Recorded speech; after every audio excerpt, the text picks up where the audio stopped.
Hello, जय हिंद। स्वागत है आपका हमारे सोशल मीडिया प्लेटफॉर्म पे। यदि आप हमारे यूट्यूब चैनल पे देख रहे हैं तो आपसे रिक्वेस्ट है कि आप हमारे चैनल को जरूर सब्सक्राइब करिएगा, और यदि हमारे फेसबुक पेज पे देख रहे हैं तो इसे फॉलो जरूर करिएगा।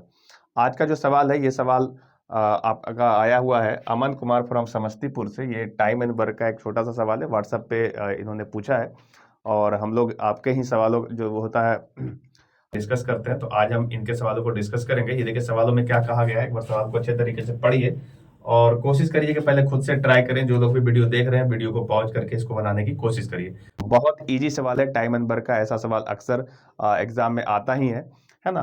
तो ये सवाल जो है बिहार एसएससी कलर का पूछा हुआ 2009 का सवाल है।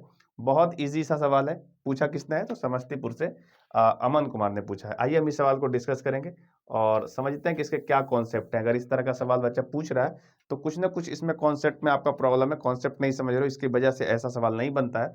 तो हम लोग जब आपको सवालों को डिस्कस करेंगे तो कॉन्सेप्ट के साथ करेंगे। अगर इस तरह की चीज़ों को आप समझ जाते हो तो ऐसे जितने भी सवाल आएंगे आप आसानी से बना पाओगे। आइए हम सवाल को पढ़ते। देखिए सवाल में क्या बोला गया।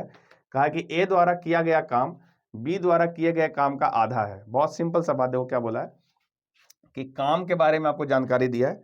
देखिए किसके बारे में जानकारी है? तो काम के बारे में जानकारी है। क्या काम के बारे में जानकारी है? तो कहा कि ए द्वारा किया गया काम बी द्वारा किए गए काम का आधा है। देखो यहाँ बोला है ए द्वारा किया गया काम बी द्वारा किए गए काम का आधा है। ठीक है, तो ए ने जितना काम किया है ना।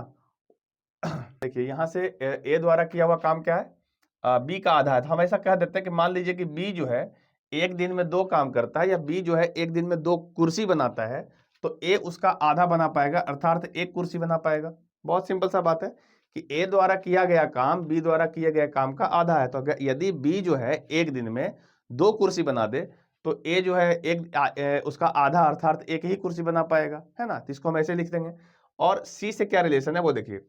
ए बी से तो बताया कि आधा काम करता है, लेकिन सी से क्या करता है?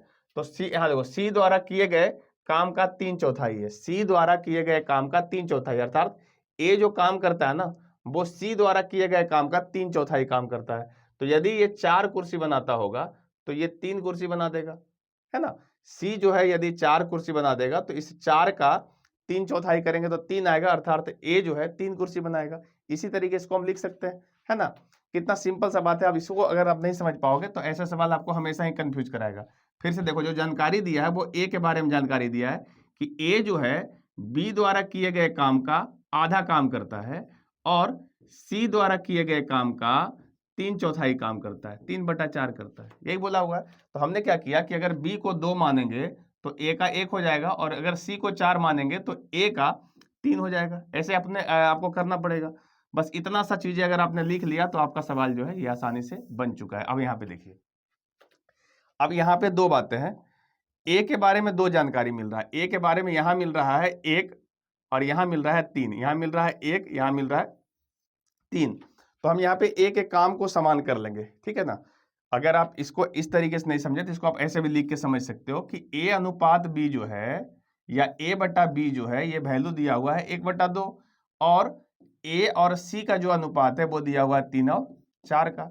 आप ऐसे भी लिख करके आप इसको समझ सकते हो, ठीक है। अब हम यहाँ पे ए के वैल्यू को बराबर कर देंगे। तो यहाँ पे देखो ए 1 है, यहाँ पे ए 3 है, तो हम इसको 3 से मल्टीप्लाई कर देंगे ऊपर नीचे, तो यहाँ पे हो जाएगा 3/6। क्लियर है? आप देखो ए का क्लियर हो गया 3, बी का हो गया 6, यहाँ भी ए का 3 और सी का 4। तो इससे ये पता चल गया कि ए कितना काम कर पाता है एक दिन में। तो ए कर पाता है 3, वहीं बी कर पाता है 6, और सी कर पाता है 4। क्लियर है? ये आपका काम का रेशियो है। क्लियर है? ए जो है एक दिन में 3 कुर्सी बनाता है, बी 6 कुर्सी बनाता है, और सी जो है 4 कुर्सी बनाता है। और ये जो आपका रेशियो आया है वो बिल्कुल सवाल के हिसाब से एकदम करेक्ट है। आप चाहो तो मिला सकते हो। देखो ए का अगर 3 लेंगे तो ये बी का आधा है कि नहीं? बी का आधा है ना। और अगर सी का 4 लिया तो इसको 4/3 3/4 करेंगे तो ये वैल्यू 3 आ जाएगा। क्लियर मैच कर रहा है? अब अगला आपका लाइन देखिए क्या है। वो कहा है कि यदि ए अकेला, यहाँ देखो, यदि ए अकेला उस काम को 12 दिनों में पूरा कर सकता है। ए अकेला कितना दिन में कर सकता है? 12 दिन में। ए एक दिन में 3 कुर्सी बनाता है, तो ये 12 दिन में कितना कुर्सी बना देगा? ए अगर एक दिन में 3 कुर्सी बनाता है तो 12 दिन में कितना कुर्सी बनाएगा? तो कहोगे 12 तिया 36 कुर्सी बना देगा। कितना बना दिया? 36 कुर्सी। यही इसका कुल काम है। यही क्या है? कुल काम है। चूंकि ए ने 12 दिन में काम को खत्म किया है तो कुल काम कितना हो गया? कुल काम 36 हो गया। आप उसको समझने के लिए बोल सकते हो कि 36 कुर्सी बनाना है, टोटल यही काम है। और इस 36 कुर्सी को किससे बनवाना है? तो 36 कुर्सी को बनवाना है तीनों मिल करके। यहाँ बोला ना ए, बी और सी तीनों द्वारा इस काम को पूरा करने में कितना समय लगेगा? तो तीनों मिलकर कितना काम कर पाएगा? ए कर पाएगा एक दिन में 3, बी कर पाएगा एक दिन में 6, सी कर पाएगा एक दिन में 4। तो सब मिला कितना हो गया? 6, 4, 10 और 3, 13। एक दिन में 13 कुर्सी बन जाएगा और बनाना है 36 कुर्सी। तो हम इसको 13 से भागा दे देंगे तो समय निकल जाएगा, है ना? तो समय कितना आ जाएगा? 36/13। आप इसको जब सॉल्व करोगे तो ये आ जाएगा 2.10/13 दिन। क्लियर है? उस काम को करने में जो है तीनों को मिल करके लगेगा 2.10/13 दिन। तो ये सवाल बहुत हल्का था। हम थोड़ा सा आपको जानबूझ के विस्तार करने की कोशिश की है, सो डैट कि आपको कॉन्सेप्ट क्लियर हो जाए। और जिस स्टूडेंट को ये सब कॉन्सेप्ट आता है वो विदिन 30 सेकेंड के अंदर ये सवाल बना के निकल सकता है। ठीक है, बहुत छोटा सा सवाल था, लेकिन यदि आपसे नहीं बन रहा है तो आपको सीखने की जरूरत है। वीडियो को पूरा देखिए, आपको सब कुछ समझ में अच्छे से आ जाएगा। उम्मीद करते हैं कि ये सवाल आप अच्छे तरीके से समझ गए होंगे। अगर आपका भी कोई ऐसा सवाल है तो आप भी हमारे दिए हुए व्हाट्सएप नंबर भेज सकते हो। जो भी इसका सही सॉल्यूशन होगा वो आपके साथ हम डिस्कस करेंगे। यदि जिस भी स्टूडेंट का ये सवाल है, जिसने भेजा है, जैसे ये सवाल तो जो था अमन समस्तीपुर से भेजा था, यदि आपको ये सवाल समझ में आ गया तो आप कमेंट करके जरूर बताइए कि क्या ये सवाल आपको सही से समझ में आया या नहीं आया, या फिर अभी भी आपको कुछ और दिक्कत है तो आप कमेंट में लिख सकते हो। हम आपसे पुनः ही कॉन्टेक्ट करेंगे और आपके कॉन्सेप्ट को ठीक करने की कोशिश करेंगे। तो ये था छोटा सा सवाल। मिलेंगे किसी और सवालों के साथ, तब तक के लिए जय हिंद।